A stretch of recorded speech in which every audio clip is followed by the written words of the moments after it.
I'm adding details and weathering to my huge model of a grain elevator in Saginaw, Texas, and I'll show you how I do it step by step on Ron's Trains and Things right now.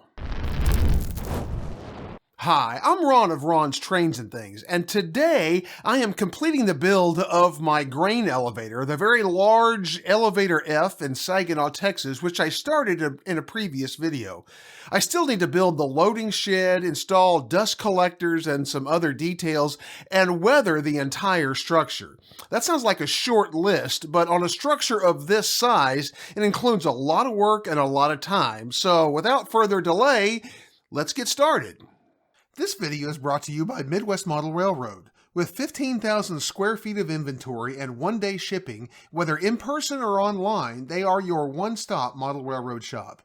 MidwestModelRR.com. Link in the description.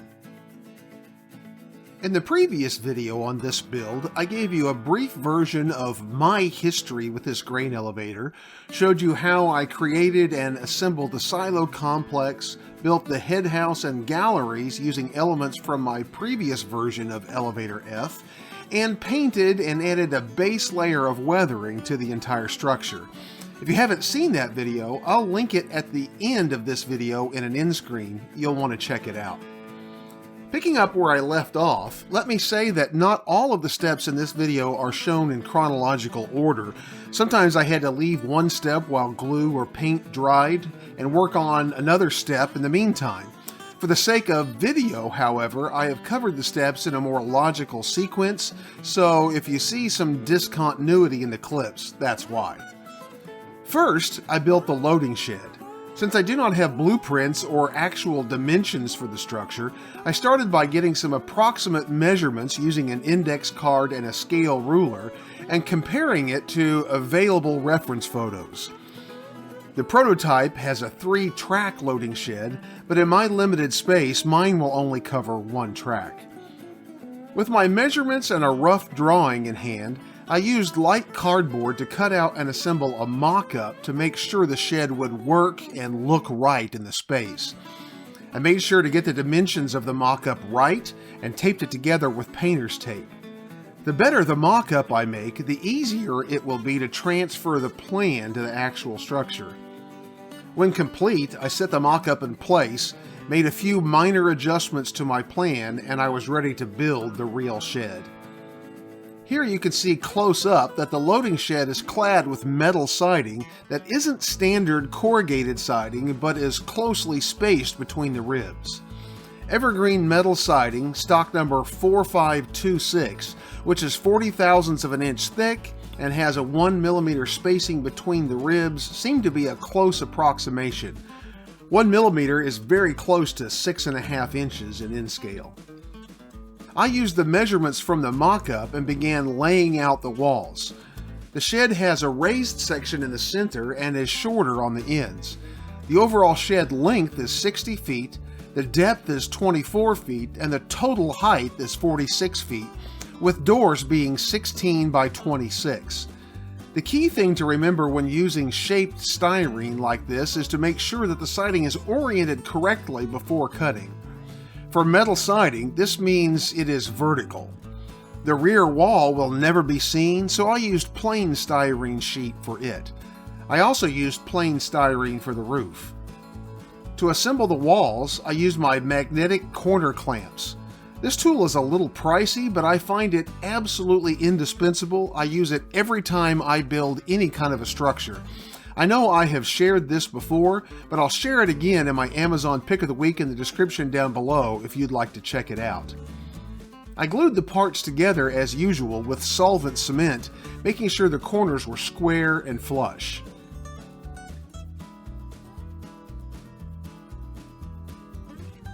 I followed the same process with the roof sections.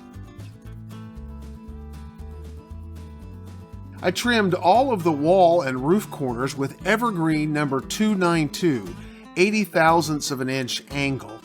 I didn't miter the corners of this material, but rather made profile cuts to fit the corners together. You have to consider the length needed to make these profile cuts before cutting each piece to length. I didn't try to measure these trim pieces, but rather held them in place and marked the lengths, which gave me a perfect fit. Again, I attached these with solvent cement. Once cemented in place, these look great.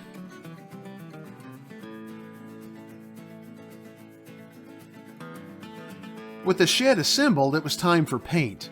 My reference photo shows the shed to be off-white, but fading and showing what appears to be some primer color beneath. So I started by painting the shed inside and out, as well as the roof, with a Vallejo medium gray primer color. The exact color here doesn't matter, as on the outside of the structure it will be mostly covered over. The color would remain as the color of the inside walls, but they will barely be visible, so again, it's a matter of preference. Part of the weathering will include some chipping on the roof, so when the primer was dry, I sprayed the roof with a light layer of Vallejo chipping medium. When that was dry, I painted the entire shed with Vallejo white gray. This bottle was from their model color line, not the model air line, so I had to thin it about 50-50 with distilled water for airbrushing. I intentionally left the paint thin on the visible walls to leave a faded streaking effect. When the paint had dried well to the touch, I used a dry brush to loosen some of the paint off of the roof where I had used the chipping medium. I could use water to remove more of the paint, but I wanted this effect to be subtle, so the dry brush took off plenty of paint. Back to the layout, I set the shed in place and marked its placement to help me model the floor inside the structure. For the grain grate, I ordered some grizzly grates from Enscale 454. Many of you will know him from his YouTube channel of the same name. If you don't, you should check it out. But he also has a business 3D printing and selling in-scale structures and accessories. I'm going to be using detail parts from a few different vendors in this video. I do not have a sponsor or affiliate relationship with any of them. I just love their products, and I like to support small businesses, so I'll post links to all of them near the top of the description down below the video. Check them out and support these small vendors. Having marked the placement of the grate, I cut ties from beneath the track of that section. I used my hobby knife to cut through the material that connected the ties together at the ends of the section.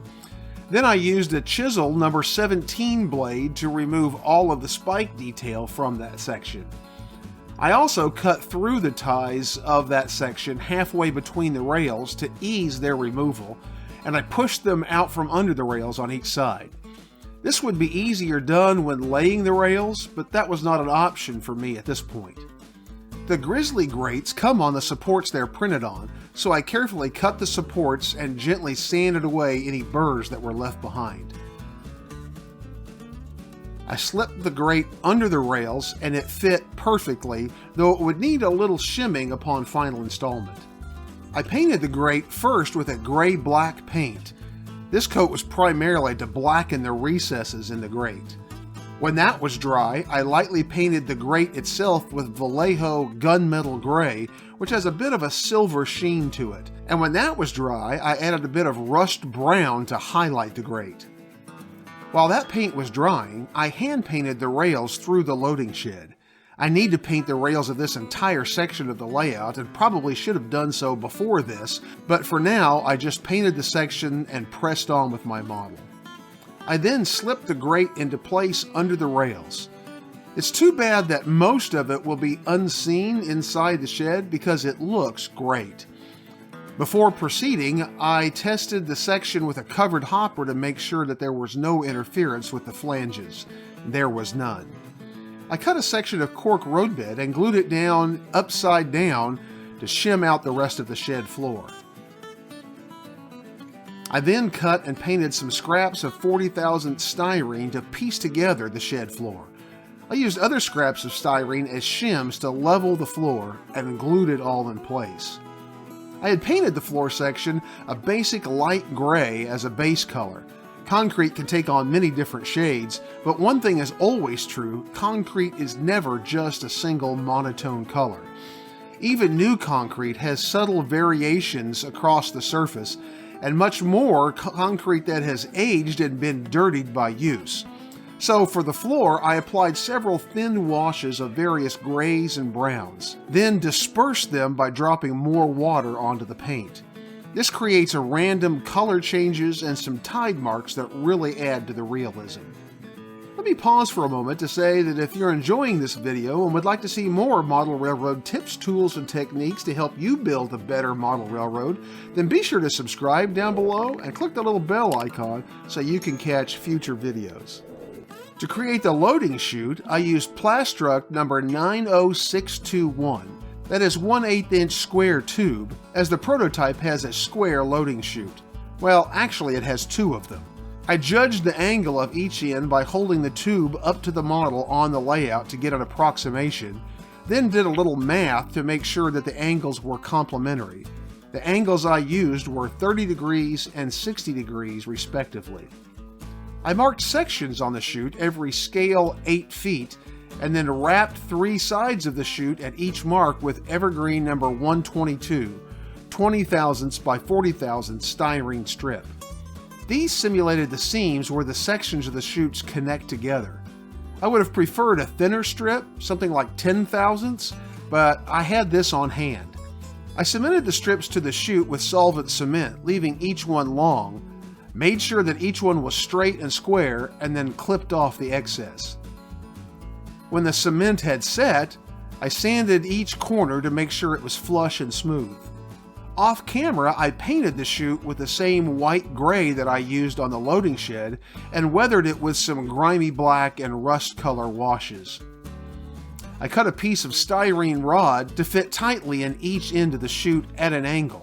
I want to be able to move this model in sections, and this chute is the only point of contact between the head house and the loading shed, so I want to be able to mount it in holes with the model without cementing it in place. These pins will allow me to do that. With the chute complete, I marked the placement of the mounting holes in the shed and head house and drilled them out with a drill bit barely larger than the pin. The hole in the head house was slightly off, but fortunately I was able to ream it out a little and make it fit without the hole becoming visible around the chute. If the hole had been too big, I would have needed to fill it with putty, let it harden, sand it, paint it, and try again. With the loading shed complete, it was time for some important details. First, that meant dust collectors. The prototype has a number of dust collectors of various sizes in various locations around the elevator complex. I'm starting with this larger dust collector from another small 3D printing vendor, Miniature Industries. Link in the description. The product name says small because it is the smaller of the dust collectors that this vendor makes, but it's larger than the others that I'm using on this model and approximately matches one on the prototype. I assembled the model per the instructions. Since this is a resin 3D print, I used CA glue to assemble it. This is a great little model, but the handrails are very delicate, so careful handling is required. Resin really needs a primer before painting, so I used Tamiya primer for polycarbonate from a rattle can. Now, I hate painting models with rattle cans because you cannot control the flow of paint, but just go as light as possible and take your time so as not to obliterate the details. When the primer had dried, I painted the model with Vallejo Clear Orange, which was a close match to the color of the prototype. Again, this color was from Vallejo's model color line, so it had to be thinned about 50-50 with distilled water. You'll note that I masked off the intake and exhaust hardware, as these parts are galvanized and needed to be silver in color. When the orange had dried, I removed the mask and hand-painted the intake and exhaust with Vallejo silver. There is a dust intake for this collector that reaches all the way to the top of the head house, while the collector actually sits at ground level. I made this intake from styrene tube that matched the diameter of the intake on the model of the dust collector. I used a piece of styrene rod that fit snugly into the tube and into the model's intake to connect them together. I measured on the layout the length that this intake needed to be. I needed to bend it a couple of times at the top. Now, I can already hear the comments, so let me clarify. I did this step at my spray booth with the vent on, But first I removed all paints, solvents, cleaners, anything remotely flammable from the area entirely. I then lit a small candle in the spray booth and passed the tube quickly over the candle at the bend marks I had made. You have to do this very carefully as the styrene will melt quickly. I made each bend a little at a time until it was 90 degrees. I then trimmed the end to fit the model. I again painted this tube with Vallejo silver.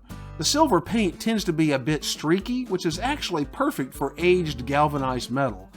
I also marked sections on the tube and painted the joints on it with a fine brush and rust-colored paint. There are 3 other smaller dust collectors on the model, one on each gallery roof and one on the roof of the loading shed. For these, I used yet another 3D printing vendor, ABR Model Works dust collectors with base, which come in a 5-pack. I painted these the same white gray that I had used before, weathered them slightly with a grimy black wash, and glued them in place. This elevator has a wide gap between the head house and the silo complex to the south, or right. This gap is bridged with a couple of enclosures which support and protect the conveyors. Since my model is highly truncated in depth, I needed to model only the front wall of one of these enclosures. For this, I cut a strip of the same metal siding I used for the loading shed. The enclosure appears to be sided with galvanized steel, so I painted it silver, waited for that to dry, and then applied a couple rust color washes. As I'm going to be talking about weathering next, let me say that often an understated weathering produces a better result than a heavier weathering, especially in N-scale. That is, unless you're going for a very dilapidated look. I went with an understated weathering on this model, and I'm happy with how it looks. You'll see what I mean in just a moment.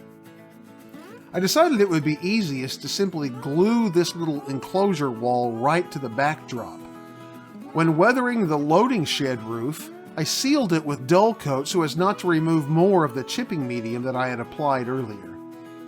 When that had dried, I applied several pools of various grays, browns, and greens to the roof and let them dry. I did this in a few different passes using very thin washes. You can also see me weathering the loading chute here. As I approached weathering the concrete silos, you can see that they are weathered in streaks, horizontally where the slipform process left a grain on the surface of the concrete, and vertically where water washes down the sides of the silos.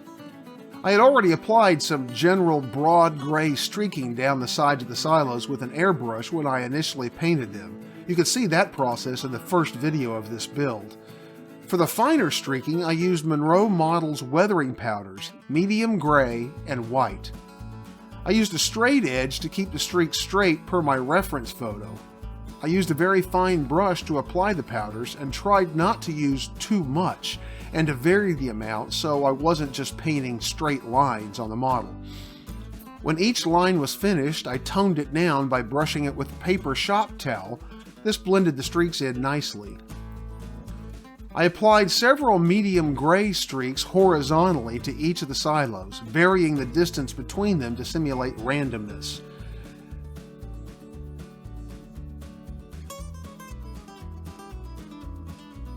After applying several gray streaks, I used the white powder to apply some lighter gray streaks as the white filters the color of the base paint and makes it look lighter. When I was satisfied with the horizontal streaks, I made some vertical streaking, again using a straight edge. These streaks varied in length and in placement, again trying to achieve the randomness of the reference photo. I used a stiff bristled brush to tone down and blend these streaks into the model. One detail that often gets overlooked or left off of elevator models is cleanout doors near the bottom of the silos. These are either rectangular or round recesses in the silos a few feet up from the bottom. As I had done with painting, I used my old model to test this process before working on the new one.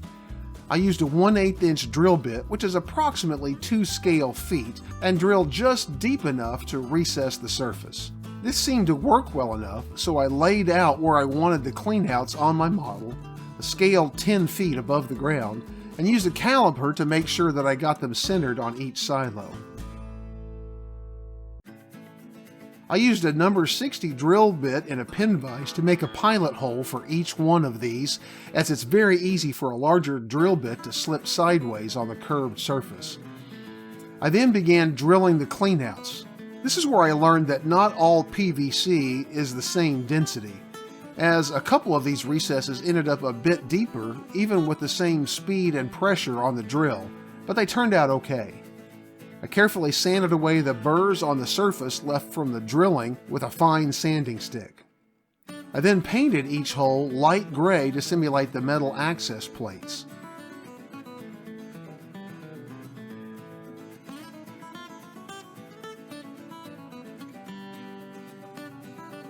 When that paint had dried, I applied a wash of rust color to each one.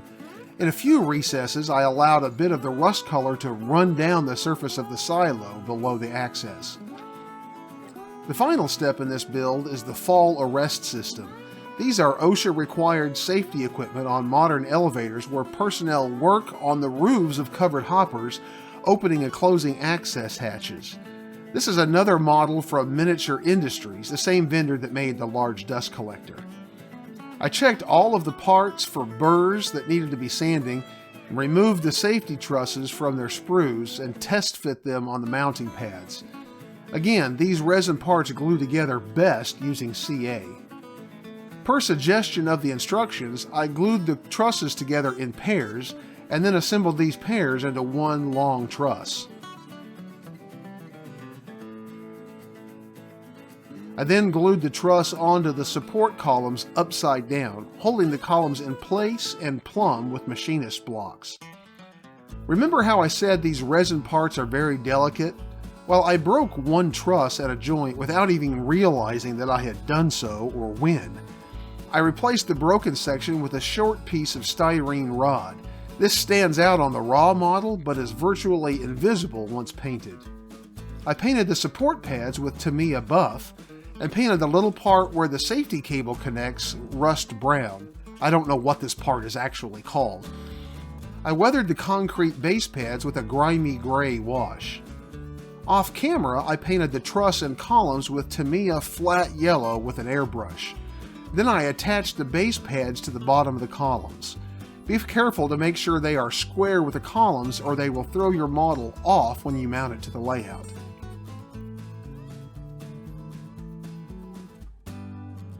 I attached that little safety apparatus to the truss, and it was ready to mount to the layout.